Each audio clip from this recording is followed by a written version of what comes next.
Okay, the next topic is very important.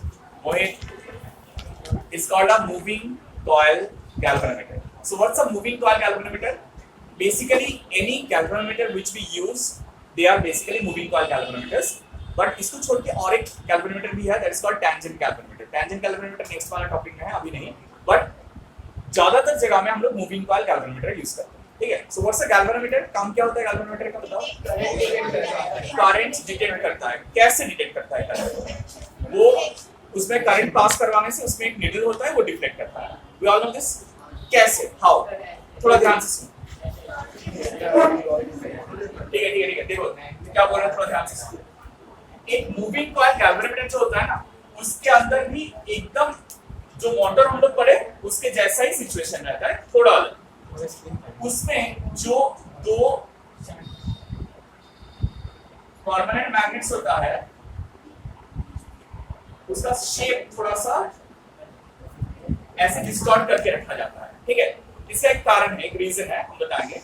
और क्या होता है, फिर इसके अंदर एक लूप प्लेस किया जाता है. लूप मतलब करंट कैरिंग लूप. जैसे उसमें एक टर्न होना पड़ेगा ऐसा जरूरी नहीं है, बहुत सारा टर्न हो सकता है. राइट. तो ये जो करंट कैरिंग लूप है इसके अंदर है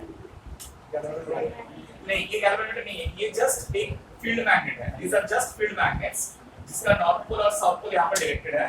तो मैग्नेटिक फील्ड लाइंस जो है वो सीधा ऐसा जाना चाहिए ना, तो हम लोग ऐसे उसको लूप का फॉर्म में लेते हैं ना. तो उसके कारण क्या होता है, इसके अंदर जो कंडक्टिंग लूप हम लोग प्लेस करते हैं ना, वो मैग्नेटिक मटेरियल का बना हुआ होता है. मैग्नेटिक मटेरियल मतलब मैग्नेटिक फील्ड लाइंस उसमें आके मीट करता है और उसके अंदर से पास करता है. तो हम लोग कैसे प्लेस करते हैं उसे? We place it in any particular direction, any specific direction, in such a way that मान लो ये फ्रेम है जो मैग्नेटिक मटेरियल का बना हुआ होता है. तो यहाँ पर क्या होता है, ये जो मैग्नेटिक फील्ड लाइंस है ना, सारा मैग्नेटिक फील्ड लाइंस यहाँ पर आके कन्वर्ज करता है, ये फ्रेम में से निकलता है और फिर यहाँ पर डाइवर्ज करता है. In such a way that it always pass through the frame straight frame में से पास करता है. अब हम लोग क्या करते हैं, ये फ्रेम के ऊपर कंडक्टिंग लूप प्लेस करते हैं. We place conducting loop on this frame ताकि ये कंडक्टिंग लूप में से मैग्नेटिक फील्ड लाइंस जो है ऑलवेज परपेंडिकुलर रहे. क्या रहे? Right. This is the reason why ये शेप बनाया जाता है. ठीक है. अब अगर ये पर्टिकुलरली समझ में नहीं आ रहा है कि शेप क्या है, so my mobile will help. See, this is the rectangular loop, मतलब ये रेक्टेंगुलर फ्रेम है, दिस द फ्रेम, और ये फ्रेम के ऊपर हम लोग वायर्स को प्लेस करते हैं. कैसे प्लेस करते हैं? राइट. टर्न करके वायर्स को प्लेस करते हैं. समझ में आया ना? तो वायर जो होता है उससे magnetic field lines are always perpendicular and it's a rectangular frame. अब क्या हो रहा है, ये वायर में से जैसे हम लोग करंट पास करवाएंगे, ये current will experience a torque because it is a current carrying loop placed inside a magnetic field. वो टॉर्क के कारण ये रोटेट करेगा. तो इसको अगर छोड़ देंगे ऐसे तो ये रोटेट करता ही रहेगा. हम लोगों को वो नहीं चाहिए. हम लोगों को जो उसका जो पॉइंटर है वो एक पॉइंट में रुकना चाहिए. तो हम लोग क्या करते हैं, ये कॉइल के साथ एक स्प्रिंग कनेक्ट कर देते हैं. एक स्प्रिंग कनेक्ट कर देते हैं. ये स्प्रिंग क्या करता है, इसको इनफाइनाइटली रोटेट. हाँ, क्यों? कि जैसे ये रोटेट करता है, स्प्रिंग जो होता है वो स्ट्रेच हो जाता है. स्ट्रेच होके क्या होता है, इसको रोक देता है. तो जहां पर स्प्रिंग रोक देगा ये करंट कैरिंग वायर का टॉर्क को, वहां पर बैलेंस पॉइंट मिलता है और वहां से हम लोग करंट का स्ट्रेंथ निकालते हैं. ठीक है. स्प्रिंग वाला कंसेप्ट समझ में नहीं आया? लूप वाला समझ में आया ना? अब स्प्रिंग वाला कंसेप्ट कुछ भी नहीं. देखो बहुत सिंपल सा चीज है. हम लोग स्प्रिंग में क्या देखते हैं, कोई भी स्प्रिंग को स्ट्रेच करते हैं, छोड़ देते हैं, तो वो वापस अपनी जगह में आ जाता है. राइट. ये वाला स्प्रिंग स्ट्रेचिंग स्प्रिंग जैसा नहीं होता है. ये वाला स्प्रिंग कॉइल स्प्रिंग जैसा होता है.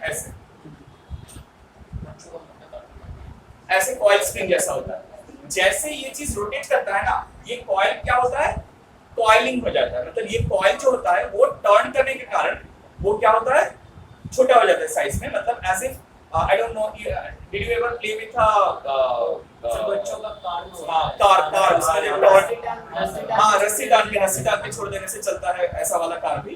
तो उसमें क्या होता है, एक स्प्रिंग रहता है, जब हम लोग रस्सी डालते हैं ना वो स्प्रिंग कॉइल हो जाता है, कॉइल हो जाने से उसमें पोटेंशियल एनर्जी स्टोर हो जाता है और वो छोड़ता है, फिर वो काइनेटिक एनर्जी में कन्वर्ट होता है। सिमिलर कॉइल यहाँ पर रहता है, इसको जैसे ये लूप जैसे रोटेट करता है, ये जो स्प्रिंग है ये कॉइल होता है, जैसे ही कॉइल होता है वो स्प्रिंग एक ऑपोजिंग टॉर्क क्रिएट करता है और दोनों टॉर्क जहां पर बैलेंस होते हैं वहां पर क्या होता है, हम लोग रीडिंग लेते हैं। ठीक है, सो राइट दिस डाउन, जल्दी से लिखो।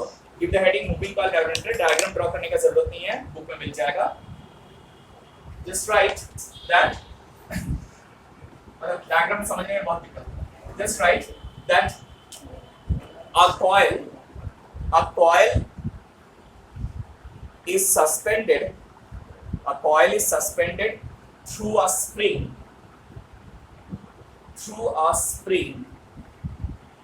अच्छा through a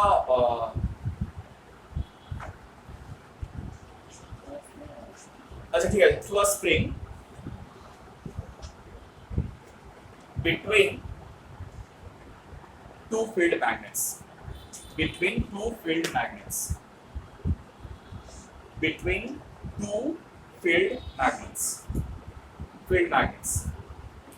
Is that clear? When current is passed through the coil,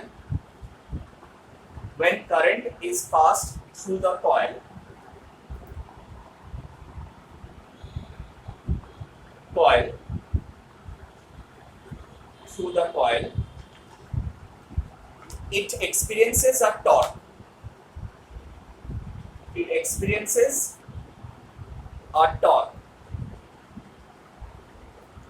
ठीक है, this torque is balanced by the spring. This torque is balanced by a spring. अच्छा, by the spring. Spring तो हम आगे मेंशन करेंगे, by the spring. ठीक है, so at the balance point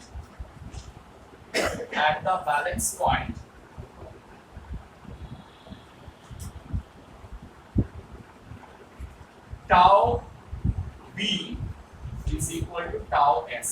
Tau b क्या है, torque due to magnetic field, और tau s क्या है, torque due to the spring.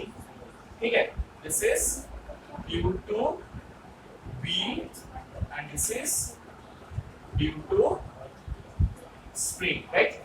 अब मुझे बताओ, what is the expression we found out earlier? Right, sin theta यहाँ पर थीटा ऑलवेज 90 डिग्री होगा, तो इसीलिए IAB होगा, लेकिन नंबर ऑफ टर्न्स अगर n होगा तो it will be NIAB. n क्या है, वो लूप जो है, वो लूप का नंबर ऑफ टर्न्स. हाँ नीडल जो है डिफ्लेक्ट करता है, हाँ, उसका टॉर्क ऑफ स्प्रिंग वो ज्यादा होना चाहिए, तब ना वापस डिफ्लेक्ट करेगा. अरे नहीं, वापस डिफ्लेक्ट करवाने के लिए स्प्रिंग यूज नहीं किया जाता है, स्प्रिंग यूज किया जाता है ये डिफ्लेक्शन रोकने के लिए. अगर हम लोग छोड़ देंगे नॉर्मली, अगर स्प्रिंग नहीं लगाएंगे तो वो ऐसे पूरा रोटेट हो जाएगा. हाँ राइट, तो वो नहीं चाहते हम लोग, उसको रोकना चाहते हैं. तो वो जैसे रोटेट करेगा, टॉर्क भी, स्प्रिंग का टॉर्क भी ग्रेजुअली बढ़ते जाएगा. ठीक है, देखो स्प्रिंग का टॉर्क जो है ना, it is written as c theta. c is called the torsional constant and theta is the angle of what, angle of rotation, मतलब वो कितना रोटेट कर रहा है. Right, c is the torsional constant, tau s equal to c theta. c is the torsional constant and theta is the angle of rotation. c is the torsional constant and theta is the angle of rotation. So I will be equal to c by NAB into theta. Do you agree with this? तो देखो c NAB ये सारा constant होता है, तो जितना theta होगा वहां से हम लोगों को I का वैल्यू मिल जाएगा. Yes or no? Can everyone understand this? Theta का वैल्यू जितना होगा उसके हिसाब से I का वैल्यू चेंज करेगा. अगर थीटा ज्यादा होगा मतलब पॉइंटर ज्यादा रोटेट करेगा, मतलब करंट ज्यादा है, और अगर पॉइंटर कम रोटेट करेगा मतलब current come. So this is how what works a galvanometer, moving coil galvanometer works। ठीक है Sir. तो कोई भी galvanometer होता है जो galvanometer टूट जाता है एक्स्ट्रा ये चार्ज करने से, तो उसको जब हिलाने से ना तो एक झुनझुन आवाज आता है। उसके अंदर हो रहे हैं, इसके अंदर जो स्प्रिंग है ना वो स्प्रिंग बर्न आउट हो जाता है, इसलिए उसे वो टूट जाता है। में तोड़े ना से पूछे ना क्या हो रहा है यार। It's a very moving coil galvanometer is actually a very sophisticated instrument, मतलब बहुत sophisticated है। अगर हाथ से गिर जाएगा तो ही खराब हो जाएगा, इतना sophisticated होता है।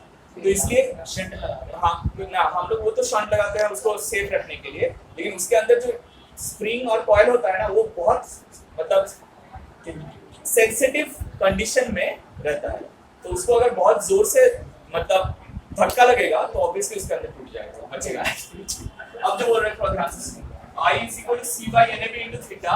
तो जैसे हमने डिस्कस किया अभी सेंसिटिविटी, सो गैल्वेनोमीटर का भी सेंसिटिविटी हम लोग मेजर करते हैं। What is it? There are two types of sensitivity, current sensitivity and voltage sensitivity। So what is current sensitivity? Current sensitivity of a galvanometer क्या है? Current sensitivity,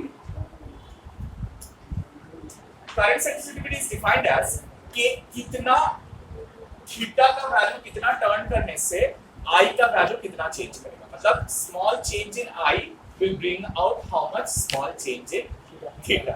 मतलब ऑब्वियसली अच्छा मुझे बताओ तो करंट का वैल्यू ज्यादा चेंज करने से थीटा का वैल्यू ज्यादा चेंज करना चाहिए या कम चेंज करना चाहिए? अच्छा सेंसिटिव इंस्ट्रूमेंट के लिए मतलब हम लोग क्या निकालते हैं, डी थीटा डी आई, ये वाला एक्सप्रेशन से डी थीटा डी आई निकालते हैं। तो डी थीटा डी आई क्या होगा, आई यहाँ पर नीचे जा रहा है, ये लेफ्ट में आएगा, so it will come out to be NAB by C। So this is called the current sensitivity।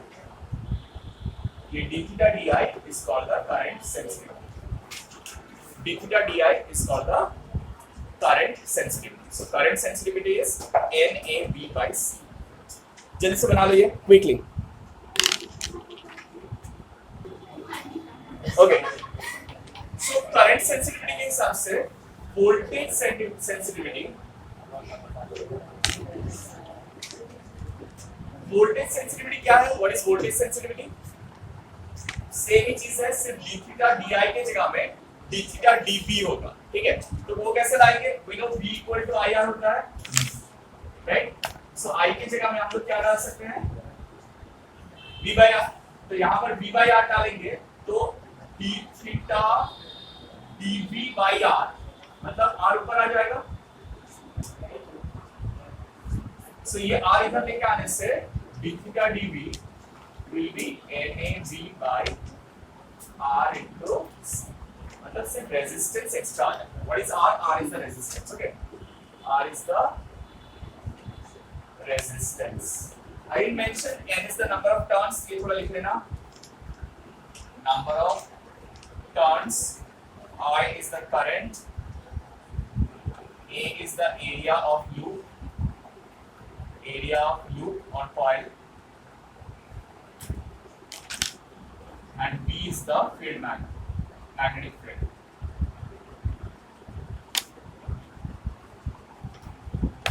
B is the magnetic field। Clear? आया ना?